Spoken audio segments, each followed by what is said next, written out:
An balimaw ani ɲankuma aw bisimila ATT Media jabaranin sanfɛ kokura aw bɛ ka émission de lajɛ nin wagati in na émission min n'o ye jɛkulu ka kɛnɛ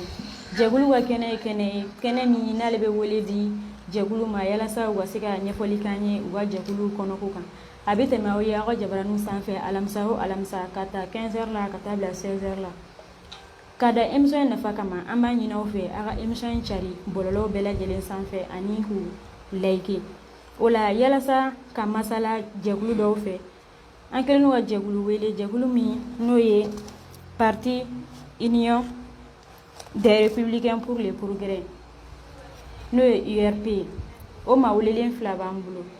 u ka président n'o ye Salifu Ahamadu Jara ye ani u ka kumalasela n'o ye Seyidu Mayiga ye an bɛna don an ka questionnaire kɔnɔ o la monsieur Salifu Mayiga folikan jumɛn b'e bolo k'a lase an filɛlibagaw ma nin wagati in na. Ok, nisɔndiyara foli dilen ma yanni n ka don kuma kɔnɔ n bɛ ATT Media lajɛliba ni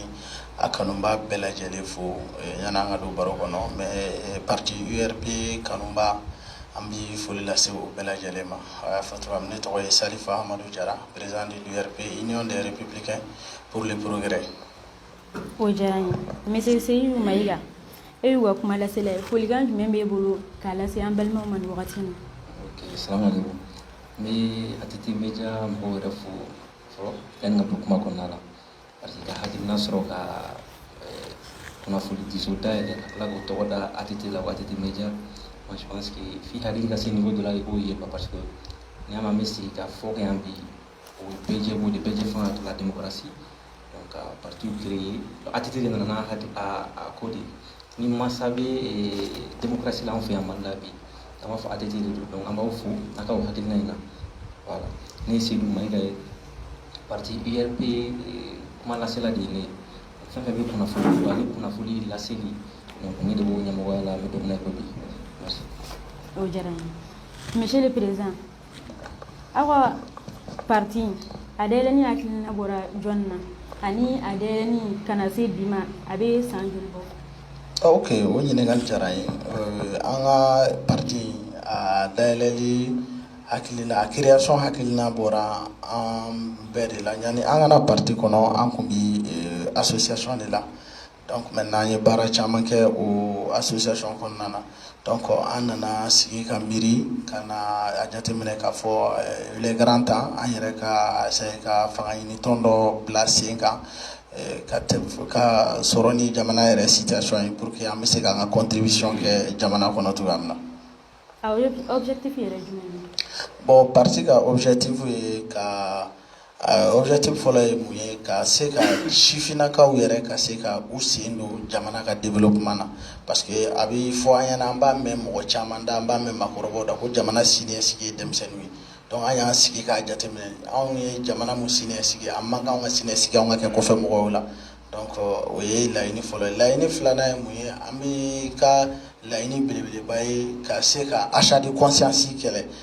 n'i y'a ye an y'a jateminɛ parti politiques la n'i y'a ye chaque fois an bɛ fɛn caman kɛ et surtout anw jeunesse jɔyɔrɔ ka bon kosɛbɛ a la donc maintenant ka wariw minɛ ka taga voter ka taa kala fili wariw la donc maintenant an y'a ye an bɛ se ka an tɔɲɔgɔnw kunun cogo di kɔlɔlɔ jumɛn b'a la donc tagalen ɲɛfɛ peut-être baro in kɔnɔ an da bɛna se o ma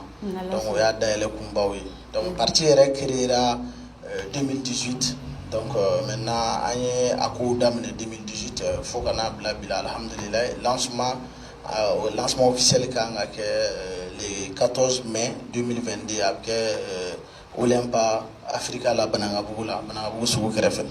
An hakili la invité len don o la kɔni. Oui an invité len don ATT Media invité len don o la. O diyara n ye monsieur Mayiga aw ka parti politique in e bɛ se k'i da don a fonctionnement na ani ni mɔgɔ min bɛ fɛ ka don aw ka parti la olu bɛ don cogo di. ni mɔgɔ min bɛ fɛ ka don an ka parti politique la c'est très simple an ka statut bɛ y'an bolo an ka règlement b'an bolo mɔgɔ mɔgɔ n'i y'an ka statut kalan ka na règlement kalan ka fɔ ko a kɔnɔko bɛnn'i ma donc i bɛ se ka kɛ an ka parti membre ye voilà. A fonctionnement. Parti fonctionnement parti structuré don en structure instance ani a tɔgɔ organew b'a la donc président b'o la assemblée générale b'o la comité b'o la minnu bɛ sigi quartier kɔnɔna la village na donc section sous section bi voilà donc amul ala si amul yere structuration na ko si parti be fonctionner ko jogoda yalma moyen matériel bobu la walma financier yala sa ka ko parti demi alhamdulillah moyen matériel bambulu en financier pour que ka parti demi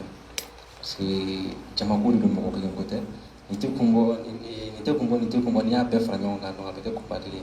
donc ko ndamne ka se bi mandal mbala ka fo ma joga fo ko aglona sababu kera moyen matériel wala financier donc cotisation be sara to la voilà donc de me woro be bo fa woro fe donc o le geta parti nyana ma ina fo fanya partenaire bambulu alna asro amago bula albi donc partenaire bambulu à chaque fois que événement bi ni parti ka c'est ka fo bi wala ni parti ka événement bi donc mo bi sera adema wala o jarani monsieur le président awa parti ko nana mo jul ba ko présentement bon présentement parti ko nana ambi jatemina mo keme duru de bi parti ko nana présentement. OK ay réalisation du OK.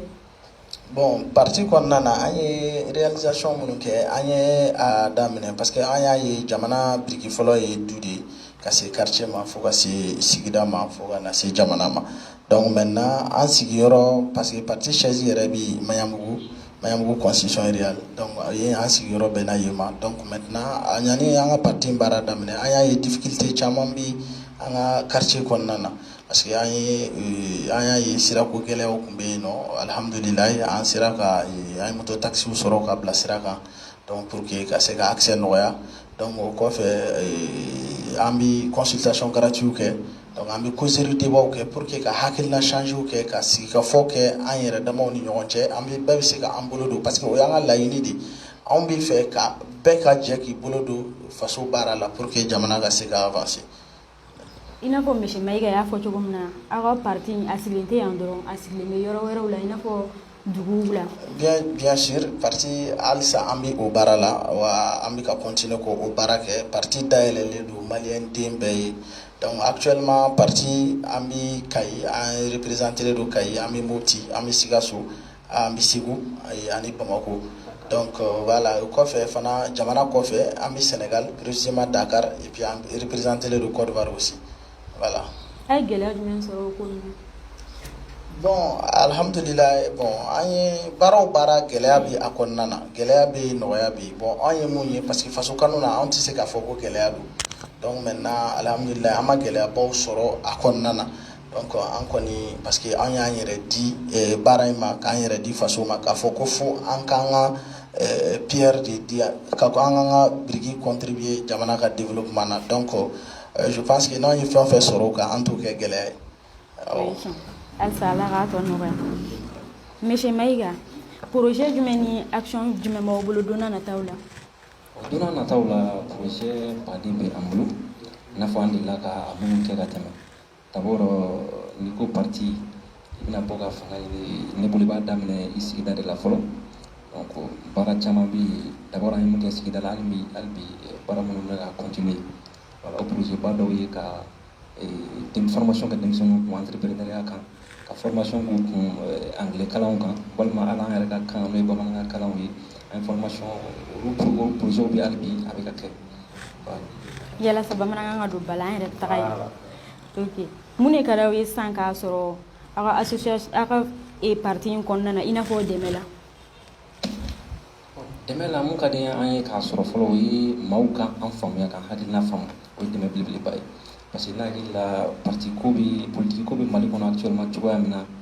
deme fam bay hakilna ko de fol hakilna kala de bi donc mbogo ka se ka an hakilna min famu ne bolo deme tite mauka ni hakilna famu yara donc atobe ko fe o no OK monsieur le président bi beba do mali be gele am kono e hakilna e muye yala saka mali suma OK d'accord o ñiningal jarañu ko sebe vraiment o ñiningal jarañu bon bi mali geleya koni atara ka fo yɛrɛ dan kɔnɔ limite bi ni dimide do fanshi may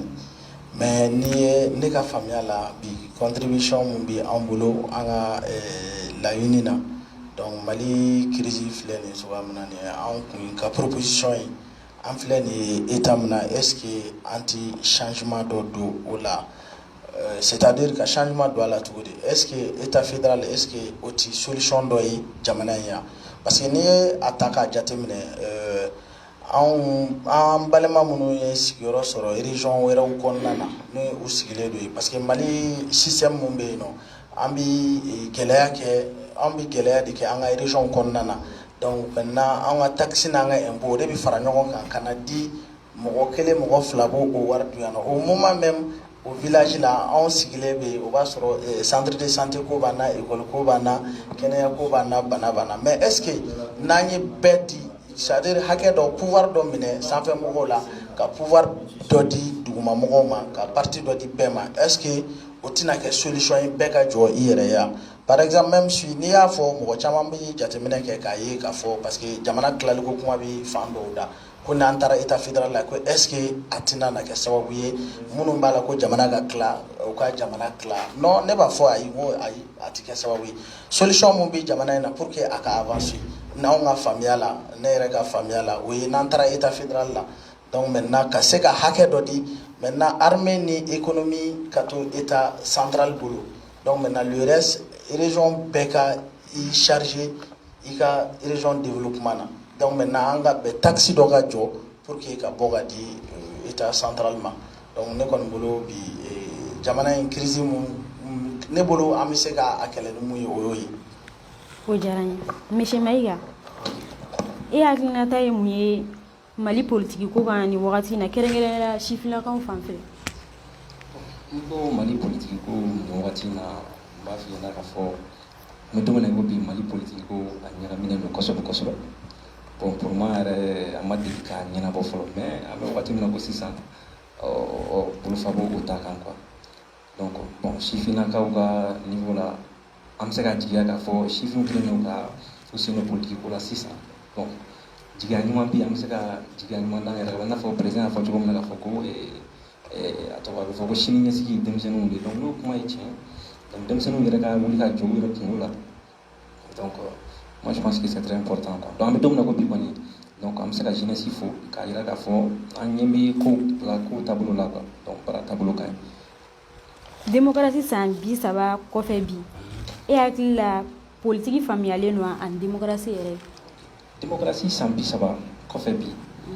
ni ne ɲininka ne b'a fɔ démocratie ani politique fɛnw dɔw yelen don ɲɔgɔn na mais Mali la hali bi a ma faamuya dɛ démocratie ye mun ye politique ye mun ye fɛnw dɔw yelen don ɲɔgɔn na certes mais a ma faamuya hali o dɔɔni parce que ni an bɛ dingɛ min kɔnɔ bi ne hakili la démocratie faamubaliya de ye an s'a ma quoi ani politique faamubaliya de ye an se a ma voilà. E bɛ se ka ɲɛfɔli k'an ye o kan. Ok donc n'i ko démocratie ye bɛɛ jɛfanga de ye u b'a fɔ bamanankan na cogo di bɛɛ jɛfanga n'est-ce pas donc sigikanw de b'a la principe de b'a la n'o ye séparation des pouvoirs et droit de suffrage ye voilà donc a bɛ bɛɛ permettre i ka u b'a fɔ fɛn min ma tubabukan na ko liberté d'opinion donc bɛɛ ni hakilina bɛɛ ni kungilenna donc yɔrɔ dɔ fana fɛ u b'a fɔ liberté d'expression kɛrɛnkɛrɛnnenya o yɛrɛ maliyɛnw kɛlen don k'o faamu kosɛbɛ bi a dama tɛmɛ quoi liberté d'expression f'a kɛra sababu ye maa caman minɛla la donc mankanw bɛ wuli maa caman fanga kelen in ko la alors que démocratie n'a b'a minɛn kɔnɔ ani mankan tɛ na a nana lafiya de kama pour que bɛɛ ka se k'i fɛ la fɔ jama fanba bɛ yɔrɔ min na donc baara ka kɛ n'o hakilina ye donc n'a fɔra o système kelen b'an kunna san 30 bi hali bi an ma se ka jɛ ko la an ma se ka fara ɲɔgɔn kan ko la ka ko ɲɛnabɔ moi je pense que donc o b'a yira k'a fɔ a ma faamuya démocratie san 30 ani bi coup d'état 3 donc yɔrɔ o b'a yira k'a fɔ ko a ma faamuya hali bi voilà. Halisa Ala ka faamuyali ko ɲuman d'an ma. O diyara n ye. Monsieur le Président, en tant que parti politique, organe unique des élections, e hakilinata ye mun ye o kan. Oui, bon, organe unique là, voilà, donc organe unique là, on a hakilina ye mun ye organe unique là, vraiment an y'a ye hakilina ɲuman don ni a waliyara a kɛcogo la parce que au Mali fɛn fila de bɛ ɲagami ɲɔgɔn na yan nɔ an tɛ mun faamuya forme ni fond i b'a sɔrɔ il y a quelque chose i b'a sɔrɔ a forme ka ɲi mais au fond o man ɲi maintenant il b'a sɔrɔ fo au fond i b'a sɔrɔ défaut caman bi a kɔnɔna na organique fɔra cogoya min na an b'a dɔn a bɛna kɔlɔlɔba de bɔ élection na n'a fɔra fɔcogo min na n'a sigira o sigicogo la ka kɛ o kɛcogo la donc maintenant a fɔra fɔcogo min na an y'a faamuya ten wa an b'a jigiya fana a ka kɛ o ye donc an b'a dɔn k'a fɔ ni a bilala sur place parce que jamana in crise bɛɛ bɛ na élection kɔfɛ mankan de la kalata kɔfɛ mankan de ka bon ni mankan bɛɛ donc maintenant ni a bɔra administration territoire ni cour constitutionnelle ka bolo kan donc je pense que parce que président ka influence bi o bɛɛ kan i b'a ye à chaque fois an b'a bisigiya k'a fɔ ko parti au pouvoir ye pouvoir dɔ bɛ olu bolo hali ni u ma tricher mais de fait que pouvoir mun b'u bolo donc an b'a bisigiya de k'a fɔ ko u y'u ka pouvoir de exploiter pour que ka se ka sebaya sɔrɔ mais ni organique sigira donc an b'a dɔn k'a fɔ o dama ka kan maliyɛn den bɛɛ lajɛlen la donc a fɔra fɔcogo min na n'a kɛra ten an b'a dɔn ni ala sɔnna a ma o bɛ sɔn ka kɛ fura ye mali élection na. assise national banna bi n'a sɔrɔ n'i kun bɛ yen nɔ e hakilina ye mun ye a déroulement kan. Bon, assise nationale, ouais, au début, on a participé parce qu'on a une lettre sur et puis on a fait ce joko là, comme on a fait tout comme ça, et on a fait ce joko là. Donc maintenant, on a une lettre sur on a donc mais à baraka tout bon, on a barala filitiba, mais on a fili do jatemine à konnana. On a donné mon chamaya jatemine, oui mouillé parce que on a bara nous d'amener parce que anya yi comme ni forme ni fond ko mu fiena assise aussi à forme kay maintenant au fond en donné à kono anya re fili do yi akonna na parce que u ya fo ka fo ko utina na sika fo dan duba kono mo ni nyonche u bitaka fo togo dawla pour que ko hakil no ta anya yo hakil na nyumai donc kataka mine kanana e fo sumena donc maintenant mais ne bolo anya baraka togo do ya la bon en bolo fili do parce que an ye baara minnu kɛ togodala mɔgɔw jɛra ka baara minnu kɛ ka na n'a ye Bamako ye an jɛra k'o baara minnu kɛ ne hakilila la 13 thématiques mun dira ni baara kɛra a la donc maintenant an nalen phase finale la donc ne kun bolo o baara kɛlɛ de kun kan ka jira mɔgɔw la yanni baara wɛrɛ ka di 13 thématiques wɛrɛ de tilala ka di tuguni mɔgɔw ka se ka traiter tuguni donc a dɔw la an ka faamuya la est ce que segukaw ye proposition mun kɛ est ce que o bɛna ye a kɔnɔ wa ou bien kuchalagaw ye proposition min kɛ est ce que o bɛna y'a kɔnɔ est ce que o tigɛ filiya donc o ye an ye fili minnu jateminɛ na o ye. ala ka faamuyali nɔgɔya an bolo monsieur Mayiga minnu ma se ka na assise in na e hakilina ye mun ye olu ka ko la. a kun ka di ne ye maliyɛn cɛ ni muso denmisɛnnin maakɔrɔba bɛɛ lajɛlen ka se ka participer assise in na bon comme i yɛrɛ b'a kalama nous sommes dans un état de droit donc bɛɛ n'i ka hakilina de don donc o b'a sɔrɔ u ma na ka da kun dɔ de kan mais ne kɔni ka miiri la wagati o wagati ni faso ye wele bila aw ma ko a ye n'an ka sigi ka fɔ surtout jamana bɛ gun min na sisan bɛɛ b'a kalama donc bɛɛ kun ka se ka taa a participer k'i hakilinaw fɔ a ka ta ba la o a kana ta ba la o don dɔ la kuma dɔ i bɛna se ka fɔ nin don in na ne ye nin participer n ka position kun ye nin ye mais a ma ta ba la o de ye ne hakilina ye. e bɛ se ka proposition jumɛn d'a ma Mali crise in kan. Mali crise proposition bon faut yɛlɛma de ka kɛ au profond même du Mali ka yɛlɛma kan ka kɛ par exemple réforme institutionnelle la notamment an bɛ constitution b'an bolo nin la constitution du 25 février 1992 ne hakili la kan ka réviser n dalen b'a la kuma fɔra kosɛbɛ kosɛbɛ assise ko la Mali problème ba a gulonnen bɛ constitution kɔnɔna la taabolo caman b'a la minnu sont dépassés on tɛ taa di fɛn dɔw fana bɛ yen u kan ka fara a kan i n'a fɔ an ka kanko in c'est très important kanko in c'est très très important voilà. e bolo transition in a tacogo ka ɲi nɔ. transition bon anw ye républicain ye donc cogoya o cogoya bɛ yen n'o bɛ fanga yɛlɛma ka sɔrɔ élection tɛ an tɛ se ka o ko kɔkɔrɔma don quoi n'est-ce pas. Maintenant, moi, il faut qu'à tableau moi je pense que c'est trop tôt qu'au jugement dit. Donc, transition qu'on fait, on a voulu nous dans le mal à faire des, même si le jugement que nous sera quand ou le mandat qu'on main. Monsieur le Président, il y a une transition à durer. Bon, transition durée akilina tenebolo transition durée comme collègue bora ka fɔ cogoya min na Donc, nous sommes républicains. Donc, maintenant, on a souhaité qu'il faut que sur tout la monti élection. Donc, moi, je pense qu'il y a une situation qu'on a.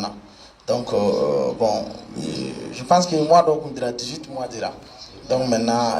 ambi au si ça ni au bana. Donc, ne a sur la kanga pour prolonger ou pas. Donc, maintenant, moi, ne a qu'il a la ambition à andado là au moment. Sinon, du moment où on est en boulot, transition va le 27 février. Ne a la yanchi joko kono. Mohamed Magomana Jo Aula San. Yelma soro sirabaula. Kafanyana yala sa Mohamed Magomana Jo Lawa soro siramfe. Oui, soro sirabana et page bambulo Facebook bambulo YouTube kan page bambulo Instagram kan donc ambi soro olu be sanfé et puis negajuru siraw fana bambulo negajuru siraw fana bambulo et ala oye 72 42 22 22 76 40 40 48 donc ni mo mo yu Congo donc ina mi ñogon soro anga dayele le do malien debe Wole la kan jume ba bulu ka la se malien ma ni wati bon ni wati na wole ka mo mambulo ka ala se malien ma donc anko ni anye dayele be et surtout chifina kaw donc ni an bela jele ka kodi donc anye be wele anye daba yele be ka be wele kana anga siga foke pour que jamana wala tambulo ni jamana ko donc et puis akaka an chifina kaw anga je ka ambulo di nyoma pour que kaseka jamana nga seka développer parce que ni ata la jamana ni fin chama ke en rei donc maintenant il est grand temps anga essayer ka doke jamana rei donc maintenant wele ka mumbambulo anye chibla mali shifina ka bema donc ukana nga je ka bara ke nyogo fe o wele ka ne bambu Abalmo anga émission me nyina kasi Il faut présent à votre un lancement prévu pour 2022 là, avril 2022 n'est-ce pas? Voilà, en 2022, en tant qu'à partir du lancement. Voilà, donc jusqu'à présent, le 14 mai 2022, en tant qu'à partir du lancement quoi. Donc jusqu'à présent, on a une structuration. Ok, d'accord. Ami c'est comme mon frère en Balmaguetaka. Donc partie lancement officiel le 14 mai 2022 avec Olympa Africa la Banagabugu Sugu Krefe, nous Banagabugu Asaku Ano Fanaka Suru. Voilà, ok Banagabugu là Inch'Allah. Aïe wele bla malien de Bella Jelema. Donc bon, Angameka labin chama keledo. Donc maintenant anye mogo chama invité. Donc pour que kaseka parti haklena ni kunglena ejira malien de Bella Jelela ka jega malien be wele ukana franka faso jola. Donc o labin chama keledo ni mogo munu sira ino akachala fe amna fen chama famille Inch'Allah parti reka. Epsiga jume faruwa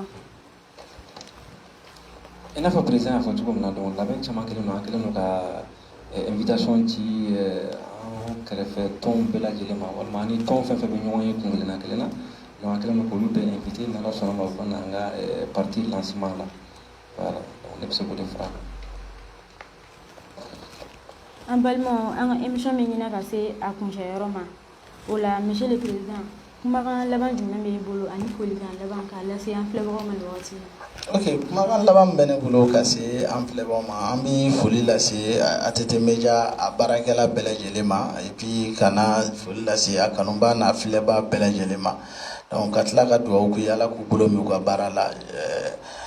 san wɛrɛ ɲinan kɔ an ka taa sigi studio belebeleba kɔnɔ mun tɛ nin ka bila diɲɛ satellite bɛɛ kan donc an b'o dugawu de kɛ vraiment an b'u fo quoi u barika da et puis u bɛ baara min na u k'u cɛsiri faso jɔko don bɛɛ b'a jɔ i ka jɔcogo la donc ATT Media fana a bɛ ka seko kɛ faso jɔli la hali k'a dan ka an sifinnakaw ka kumada ɲini ka di anw ma an ka se k'an yɛrɛ exprimer vraiment o foli an bɛ foli belebele lase u ma donc ka foli lase URP kanuba ni a tɔnden bɛɛ lajɛlen ma et puis ka wele bila malien den bɛɛ lajɛlen ma nin ye an bɛɛ lajɛlen ka tɔn de donc ko u kana an ka n'an ka jɛ ka faso jɔ merci. Monsieur Maïga folikan laban jumɛn ni kumakan laban jumɛn b'e bolo k'a lase an kumakan laban min bɛ ne bolo k'a lase o ye foli de ye maliyɛn cɛ n'a muso denmisɛnnin maakɔrɔba k'a bɛɛ lajɛlen fo kɛrɛnkɛrɛnnenya la minnu y'an lajɛ ani an ka tɔn mɔgɔw an b'u bɛɛ lajɛlen fo o tɛmɛnen kɔfɛ donc n bɛ ATT Media mɔgɔw yɛrɛ fo a minnu ye chance di an ma bi an kana segin ka na hakilina walawala diɲɛ k'a mɛn diɲɛ k'a ye. Ok n balimaw komi an y'a fɔ aw ɲɛna cogo min na nin tun ye jɛkuluw ka kɛnɛ ye an ni maa welelen minnu tun bɛ ɲɔgɔn bolo o ye URP mɔgɔw ye n hakili la a ye faamuyali caman sɔrɔ u ka ko la an b'a fɔ aw ɲɛna aw k'an bɛn